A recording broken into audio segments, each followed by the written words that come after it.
ચોરની દાઢીમાં તણખલું। મારી ચેનલમાં નવા છો તો મારી ચેનલને લાઇક કરો, શેર કરો, સબસ્ક્રાઇબ કરો। ધન્યવાદ। એક સમય પર સમ્રાટ અકબરની હીરાની રીંગ ખોવાઈ ગઈ।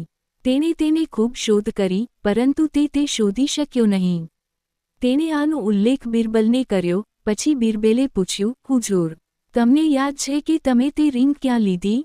અવતરણ ચિહ્ન। થોડો સમય વિચાર્યા પછી અકબરે જવાબ આપ્યો, નહાવા જતા પહેલા મેં તે રીંગ મૂકી અને તેને પલંગની નજીક રાખેલા બોક્સ કસમાં રાખ્યો।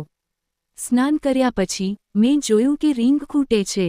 અવતરણ ચિહ્ન। હાજૂર, પછી આપણે બહુત કસની સાથે આ આખા ઓરડાને શોધવી જોઈએ।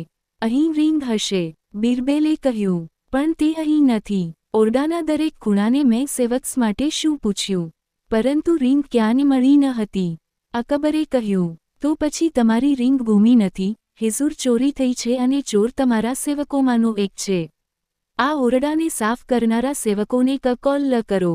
અવતરણ ચિહ્ન। અકબરને સાફ કરનારા બધા સેવકોને બોલાવ્યા। તેઓ કુલ 4 લોકો હતા।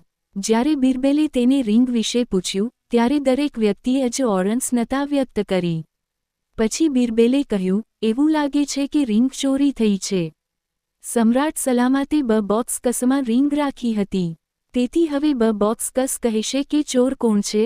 આ કહીને બિરબલ સંદૂકે પાસે ગયો અને કાન મૂકીને કંઈક સાંભળવાની કોશિશ શરૂ કરી। કામદારોને ફરીથી સંબોધન કરતાં તેમણે કહ્યું, બક્સે મને બધું કહ્યું। હવે ચોરથી બચવું અશક્ય છે।